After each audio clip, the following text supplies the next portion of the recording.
Todo lugar tem suas histórias, suas lendas.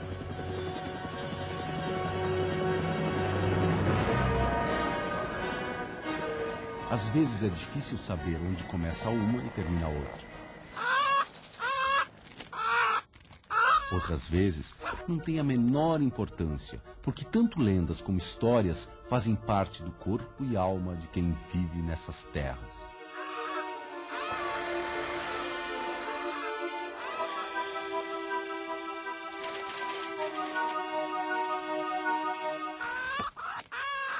Antes de saber por que essa galinha foge desesperada, é melhor avisar que as histórias e lendas sobre os subterrâneos de Porto Alegre são confusas e misteriosas. Claro, como todas as histórias e lendas. Talvez existam esses túneis. Todo boato tem um fundo de verdade. E seja exatamente aqui onde a gente está. Ou seja, tem um fundo de possibilidade de acontecer. Eles simplesmente foram encerrados no silêncio. É uma lenda ou é realidade? Uma história. Quem quiser conhecer a história de um povo deve prestar atenção e respeitar a tradição oral. E no nosso caso, as histórias são uma mistura aparentemente sem sentido, de galinhas, lagartos, palácio Piratini, farrapo, multipau, palma, brizola, Por que aqui a gente não pode ter, quem sabe, galerias subterrâneas, escuras, úmidas, misteriosas? Eu acho que cidade, sobretudo, cidade é mistério. A cidade traz muitos mistérios, traz muitas lendas urbanas. Cidade é lugar de conflito, cidade é lugar de enfrentamento. Aqui nós tivemos uma história política muito agitada e, portanto, nada mais justo que nós, na Cidade Alta, tenhamos lendas de túneis misteriosos, caves, caminhos subterrâneos. E afinal, o que faz uma galinha nessa história? Para saber, antes é preciso recuar no tempo. Quando a Guerra dos Farrapos acabou em 1845, um velho soldado comprou uma casa onde hoje é o Parque Farroupilha, em Porto Alegre. As galinhas que ele criava foram desaparecendo atacadas por um lagarto. O velho soldado perseguiu esse lagarto e sumiu num estranho buraco no fundo do quintal.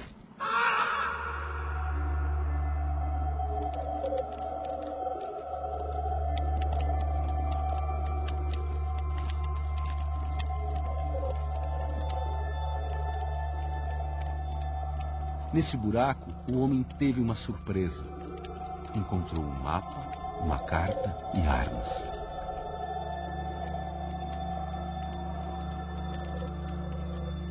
Mas essa história tem uma outra versão.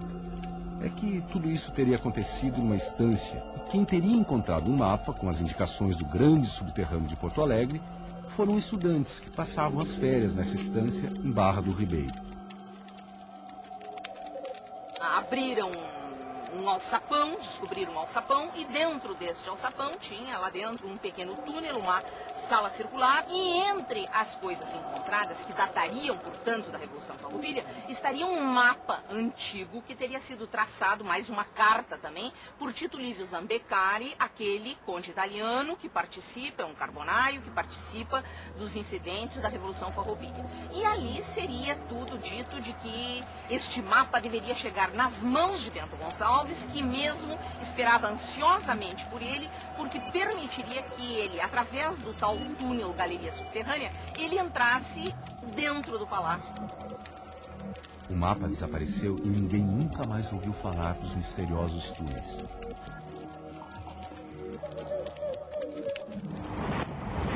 Uma reportagem da Revista do Globo de 1951 conta que o mapa foi reencontrado e depois desapareceu novamente.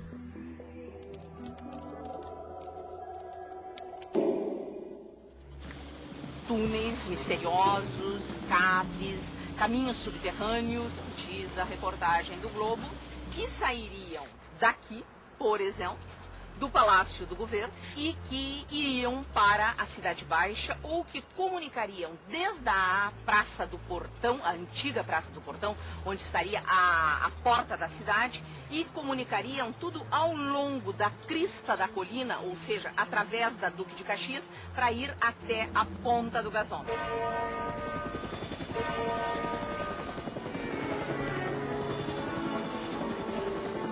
O centro de Porto Alegre, é claro, nem sempre foi assim. Onde hoje é a Praça da Matriz, o Palácio Piratini, a Assembleia Legislativa, a Catedral e o Teatro São Pedro, lá em 1732 era apenas um mato escuro e de difícil acesso. Era conhecido como Morro da Praia. A Praça da Matriz tem esse nome por causa daquele prédio ali. É a Catedral Metropolitana. Então, Matriz é a praça onde ficava a matriz da Igreja Católica. E aí a Praça da Matriz ganhou relevância porque ela unia todos os poderes. Aqui se urbanizou primeiro, houve uma concentração maior de casas nessa área aqui. Depois da urbanização sempre foi uma área pública, né? Claro, houve transformações. Havia na frente do palácio e da catedral, passava a rua ali, né? Que hoje é a Duque de Caxias, e havia um muro e uma escadaria que descia, né? Então aqui sempre foi uma área de grande desnível, como essa escadaria que a gente está caminhando aqui, ela mostra também, né? A topografia de Porto Alegre é complicada para túnel, porque nós estamos na Cidade Alta, aqui na Duque de Caxias, e até a Cidade Baixa é um tremendo declive. E, na realidade, isso implica em escavação na rocha, e não é uma coisa fácil. Mesmo sendo uma área de rocha sã, existe um veio que começa aqui na rua onde tem o palácio e vai até a ponta do gasômetro. Se tivessem existido, esses túneis teriam sido uma obra dura de ser feita. Depois dos farrapos, o assunto voltou na década de 1860, quando foi construída a Companhia Hidráulica, onde hoje é a Assembleia Legislativa. Um misterioso túnel surgiu e, dizem, a ordem foi fechá-lo.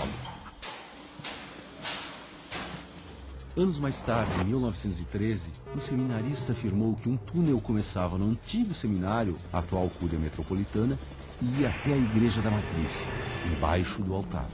É interessante porque são histórias que começam com memórias de alguém que viu, como um tal menino que estudava no seminário e se fez amigo dos padres, os padres mostraram o caminho do túnel, ou então do outro que foi passar as férias na fazenda e encontrou o mapa, depois a abertura da Borges de Medeiros. Então, um dos momentos de discussão novamente da questão do boato do túnel teria sido a descoberta por parte de alguns operários de um tal túnel neste local dos trabalhos para a abertura da Borges. Só que aí liga para o Palácio do Governo, etc. e tal, diz a reportagem do Globo, e o assunto morreu. Aí, quando se trata da abertura depois da Salgado Filho, novamente há o alerta dos operários de que um pedaço de um túnel, de um subterrâneo, foi achado. Novamente se liga para o Palácio do Governo, etc., etc., para a história.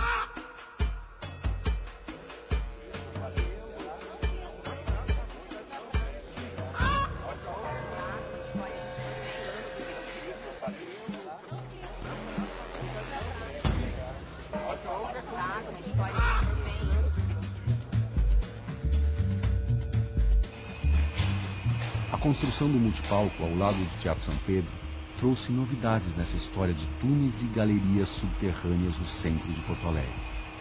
Para entender, antes é preciso uma nova viagem no tempo. Vão surgir mais mistérios, hipóteses e especulações. É um segredo militar, talvez tenha sido construído para esses fins. Então, muitas pessoas se resguardam em relação a esse assunto. Nos tinham falado que existem 3 túneis de fuga que foram feitos no século XIX para que o governador pudesse fugir em caso de situações limites. O Palácio do Governo abriga líderes políticos que questionaram a história do Brasil. Aí eu acho que é quase que natural que a história do túnel, ela volte à cena com uma possibilidade. Terá o governador fugido pelo túnel? Será que o túnel ainda existe? Vai fugir pelo túnel? Acho que então é a nossa história política que, vamos dizer assim, catalisa a questão do túnel. Os túneis voltaram a ser assunto durante o governo Brizola no começo dos anos 1960. Diz que no tempo da legalidade ele fugiu por um dos túneis. Brizola não é de fugir, Dizem até que ele foi para o Uruguai vestido de mulher. É uma grande mentira. Ele foi para o Uruguai vestido de soldado da brigada. O coronel Emílio Neme conhece muito bem os subterrâneos do Palácio Piratini. Ele fez parte dos governos de Ernesto Dornelles e Leonel Brizola. Os túneis simplesmente foram encerrados no silêncio do período do Brizola. Ele não queria que houvesse assim essa fobia de pensar em golpe, em ataque contra o palácio, vamos derrubar o governador. Ele não queria esse ambiente. Nós fizemos um relatório para o governador da existência. Aí o governador decidiu na hora. Diz, não vamos mais falar em túnel e vocês providenciem junto à brigada para encerrar essas bocas que tem aí. Camuflar, encerrar, fechar. Mesmo fechados e sem saída, pelo menos 2 caminhos subterrâneos ainda existem no Palácio Piratini. O primeiro ligaria a ala residencial até a ala governamental.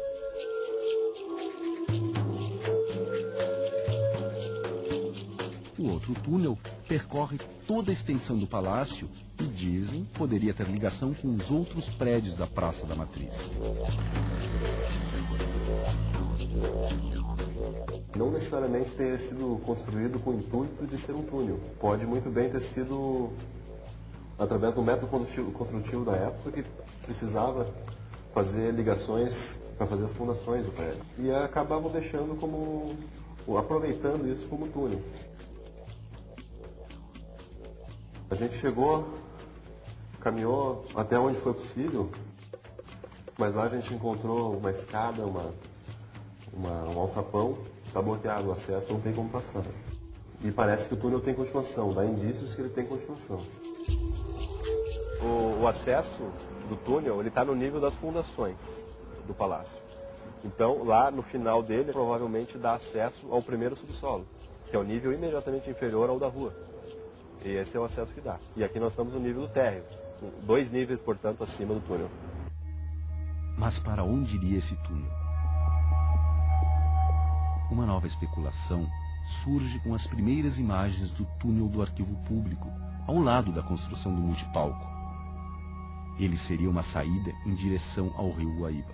Eu vou contar uma história que começou bem no iniciozinho da obra, que foi em 2003. Quando começamos a limpar o terreno, para então fazer a escavação e a detonação da rocha, nós encontramos no fundo de um terreno, fora já da área do multipalco e do Teatro São Pedro, nós encontramos um portão de ferro antiquíssimo.